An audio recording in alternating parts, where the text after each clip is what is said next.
Assalamualaikum warahmatullahi wabarakatuh. Bismillah, alhamdulillah, wassalatu wassalamu ala rasulillah Sayyidina Muhammad ibn Abdullah wa ala alihi wa sahbihi wa man wala amma ba'd. Alhamdulillah, yang sama kita hormati, kita cintai, dan juga kita muliakan segenap para habaib, anak cucu baginda Nabi besar Muhammad sallallahu alaihi wa alihi wasallam, wabil khusus pembina pimpinan Majlis An-Nur Al-Habib Ahmad bin Yahya bin Uthman bin Abdullah bin Aqil bin Yahya, yang kita doakan agar beliau senantiasa diberikan sehat yang afiat. Allah panjangkan umur dalam keadaan taat kepada Allah dan Rasulnya. Allah berikan istiqamah agar senantiasa bisa membimbing kita ke jalan yang diridhai oleh Allah Subhanahu wa taala, yaitu jalan mulia baginda Nabi besar Muhammad sallallahu alaihi wa alihi wasallam.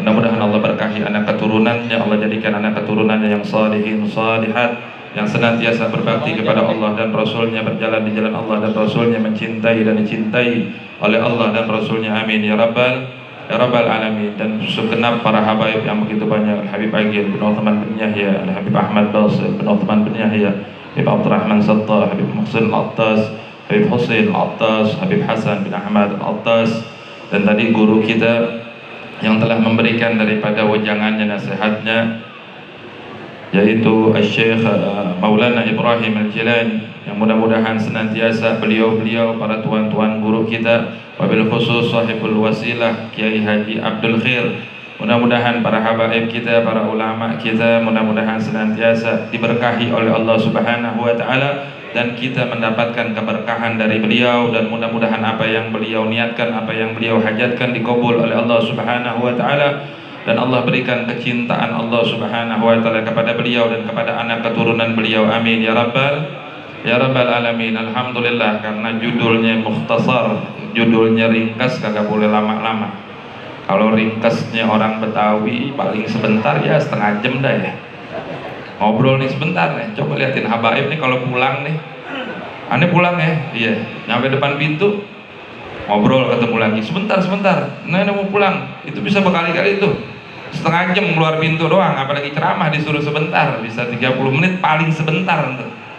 Alhamdulillah, kita kumpul di dalam peringatan perayaan Maulid baginda Nabi besar Muhammad sallallahu alaihi wasallam, yang diadakan daripada Majlis Al-I'tisam setiap harinya dari awal malam bulan kelahiran Nabi, bulan Rabiul Awal, sampai sekarang di yang malam ke 23 hari berlalu. 23 hari kalau kita rutin hadir, tiap hari kita baca daripada Maulid baginda Rasulullah sallallahu alaihi wasallam, baca kitab Simtudurar, kita diperdengarin daripada dai-dai kita, tuan-tuan guru kita, kisah-kisah Nabi Muhammad sallallahu alaihi wasallam. Kalau 40 dikurang 23 kira-kira berapa? Banyakan yang udah kita datengin, yang kita lewatin, apa yang belum? Udah banyakan yang kita datengin. Nah, udah lebih banyak kita hadir Maulid. Pertanyaannya cuman satu. Dari awal malam pertama, malam Rabiul Awal, diadain peringatan Maulid, perayaan Maulid Nabi Muhammad sallallahu alaihi wasallam. Tujuannya apa? Untuk bertambah kecintaan kita kepada baginda Nabi besar Muhammad sallallahu alaihi wasallam. Nah, sekarang nih di sisa-sisa malam terakhir, 17 terakhir, tinggal kita nanya sama diri kita, udah semakin cinta nggak sama Nabi Muhammad? Udah semakin ada nggak di dalam hati kita Nabi Muhammad sallallahu alaihi wasallam? Sahabat yang namanya Rabi'ah, beliau saking khidmat sama Rasulullah, cinta sama Rasulullah, pokoknya kalau Rasulullah mau wudu, teko udah disiapin rapi sama ini yang namanya Rabi'ah, sahabat Rasulullah. Sampai Nabi demen nama ini sahabat Rabi'ah. Nabi nanya, apa yang ditanya sama Nabi? Ente minta, bukan yang nanya. Jadi karena Nabi bergembira dengan apa? Dengan khidmatnya Rabi'ah kepada Rasulullah sallallahu alaihi wasallam, Nabi bilang, minta wahai Rabi'ah. Apa yang diminta Rabi'ah? Duit, harta, pangkat, perempuan yang cantik. Kalau orang-orang sini kalau ditanya minta apa? Minta duit, minta rumah, minta mobil. Jawaban Rabi'ah cuma satu, minta satu, ya Rasulullah, masukin aneh di sorga bersama engkau wahai Rasulullah sallallahu alaihi wasallam. Mintanya apa? Mintanya satu tapi dua. Mintanya satu tapi dua. Minta satu, minta sorga tapi bareng-bareng sama Nabi Muhammad. Orang banyak yang minta masuk sorga, jangankan umatnya Nabi Muhammad, orang Nasrani, orang di luar daripada Islam, bahkan orang yang mabok juga kepengen masuk sorga. Tetapi kekhususian kalau orang yang meminta masuk sorga bersama baginda Nabi besar Muhammad Sallallahu Alaihi Wasallam. Jadi minta masuk sorga bersama Nabi Muhammad Sallallahu Alaihi Wasallam. Karena sorga banyak, tetapi sorga yang paling tinggi Firdaus A'la, sorganya Firdaus, sorga yang ditempatin sama Nabi Muhammad, itu yang kita kepengen masukin. Kenapa? Bukan cuma keindahan sorga yang ada, karena di dalamnya ada makhluk yang paling indah, makhluk yang paling agung, yaitu baginda Nabi besar Muhammad Sallallahu Alaihi Wasallam. Keindahan Nabi Muhammad melebihin daripada sorga. Sebagai penutup kisah terakhir, bagaimana Sayyidina Thauban radhiyallahu anhu warada. Ini Thauban ketika datang ke majelis Rasul Sallallahu Alaihi Wasallam. Ini Thauban sahabat, kebanyakan sahabat itu jarang mau pisah sama Nabi Muhammad. Yang paling bikin sedih hati para sahabat itu bukan nggak ada duit, bukan kagak ngebul dapurnya, bukan. Yang bikin risau hati sahabat ketika mereka berpisah dengan Nabi Muhammad Sallallahu Alaihi Wasallam, walaupun cuma sebentar. Tetapi Nabi Muhammad punya istri, punya kewajiban. Beliau kembali ke rumah istrinya. Nah, ketika berpisah itu sahabat-sahabat hatinya gundah, bingung, karena berpisah sama Nabi Muhammad Sallallahu Alaihi Wasallam. Thauban hadir majelisnya, duduk bareng-bareng sama Nabi. Tiap itu dipandangin wajahnya Nabi. Paling indah mandangin wajahnya baginda Rasulullah Sallallahu Alaihi Wasallam.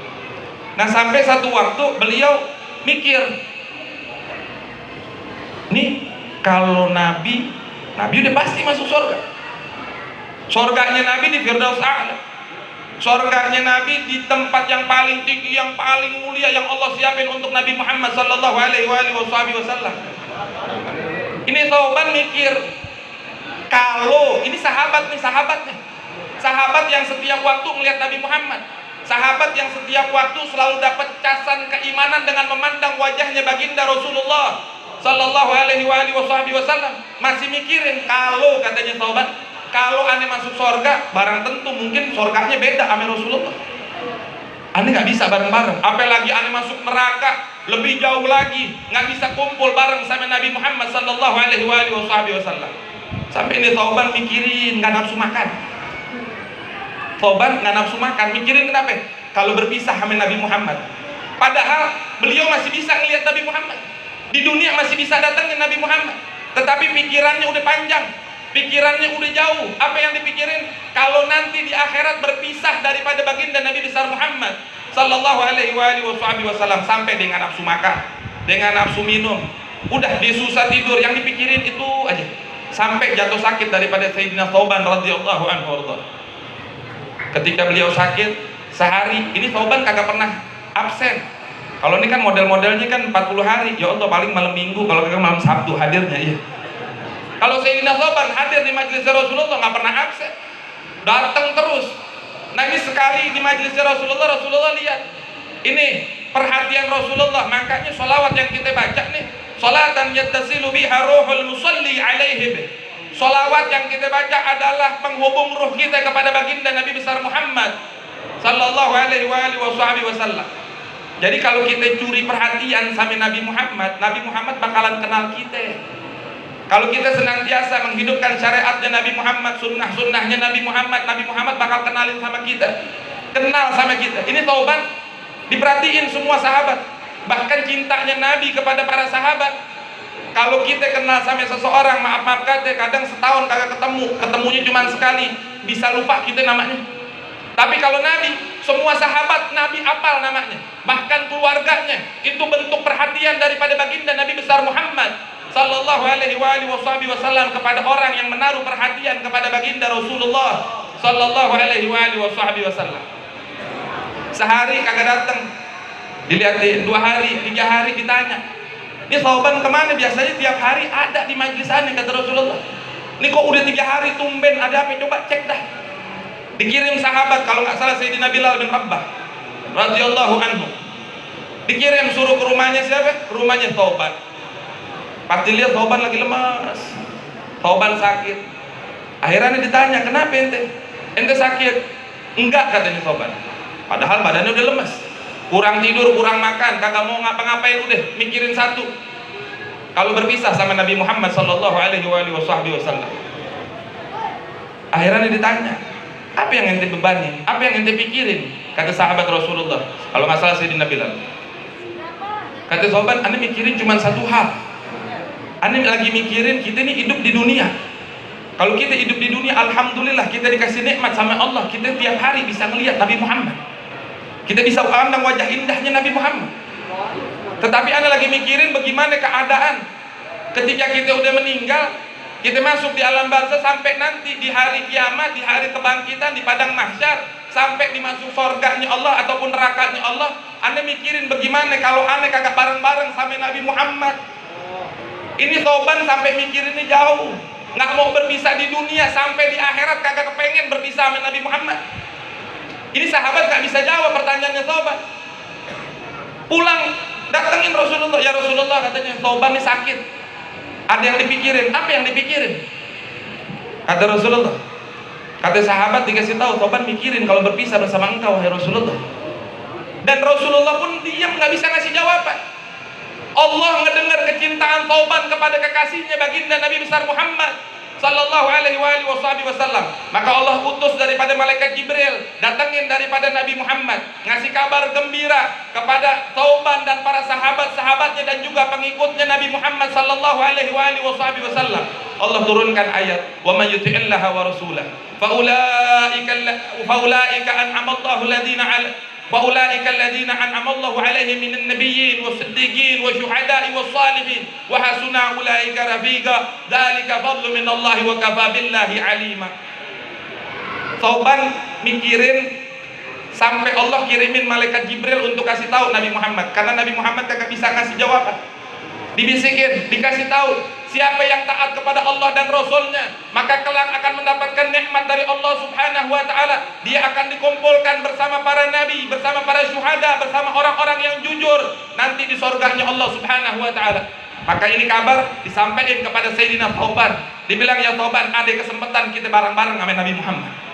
Ada kesempatan kita nanti bakalan berkumpul bersama Rasulullah sallallahu alaihi wasallam. Apa? Baru aja turun ayat, "Wa may yuti'illaha wa rasulahu." Barang siapa yang taat kepada Allah dan Rasulnya, fa ulaika alladziina an'ama Allahu 'alaihim minan nabiyyin wasiddiqin wasyuhada wassalihin. Maka kelak orang yang taat kepada Allah dan Rasulnya, maka mereka akan dikumpulkan bersama Nabi, terutama kepada baginda Nabi besar Muhammad sallallahu alaihi wasallam. Ketika Sayyidina Thauban mendengar kabar tersebut, maka hilang seketika daripada sakitnya Sayyidina Thauban. Beliau kembali lagi, beliau taat ibadah, beliau menaati Allah dan Rasulnya dengan harapan bukan pahala, bukan yang lainnya, melainkan berharap bisa berkumpul bersama baginda Nabi besar Muhammad sallallahu alaihi wasallam. Maka ini pelajaran bagi kita ayuhal ikhwan. Para habaib kita, para ulama-ulama kita telah bekerja keras untuk membina umat, untuk membimbing umat agar senantiasa umat taat kepada Allah dan Rasulnya. Maka carilah keridhaan Allah subhanahu wa ta'ala. Maka jadikan daripada setiap amal ibadah kita agar kita nanti kelak dikumpulkan bersama Nabi Muhammad sallallahu alaihi wasallam di dalam surganya Allah subhanahu wa ta'ala. Mudah-mudahan perkumpulan kita pada malam hari ini mendapat pandangan keridhaan dari Allah subhanahu wa ta'ala. Mudah-mudahan perkumpulan kita pada malam hari ini menyenangkan daripada hati baginda Nabi besar Muhammad sallallahu alaihi wasallam. Mudah-mudahan wajah yang hadir pada malam hari ini dikenali oleh baginda Rasulullah sallallahu alaihi wasallam, sehingga nanti di yaumul qiyamah, di hari kebangkitan, wajah kita dikenali oleh baginda Nabi besar Muhammad sallallahu alaihi wasallam. Kita meminta kepada Allah subhanahu wa ta'ala dengan kemuliaan dan keagungannya Allah subhanahu wa ta'ala, dengan ketinggian derajat baginda Nabi besar Muhammad sallallahu alaihi wasallam, mudah-mudahan kita semua yang hadir pada malam hari ini kelak nanti bisa berada di bawah liwaul hamd, liwa panjinya baginda Nabi besar Muhammad sallallahu alaihi wasallam, untuk mendapatkan daripada syafaat baginda Nabi besar besar Muhammad sallallahu alaihi wasallam. Dan mudah-mudahan Allah kumpulkan kita beserta orang tua kita, para guru-guru kita, dan kelak nanti anak keturunan kita berkumpul bersama Nabi Muhammad sallallahu alaihi wasallam di dalam surga Firdaus A'la. Amin. Amin amin ya rabbal alamin. Kurang lebihnya Al-Fakir minta maaf kalau ada salah-salah kata ataupun perilaku yang kurang berkenan di hati para jamaah sekalian. Wabil khusus para tuan-tuan guru, para habaib, kalau Al-Fakir mengangkat suara yang terlalu tinggi, mohon dibukakan pintu maaf untuk Al-Fakir. Yang benar datangnya semata-mata dari Allah, yang salah karena kebodohan dan kekhilafan Al-Fakir selaku manusia. Billahi taufiq wal hidayah wa ridha wal inayah. Wassalamualaikum warahmatullahi wabarakatuh.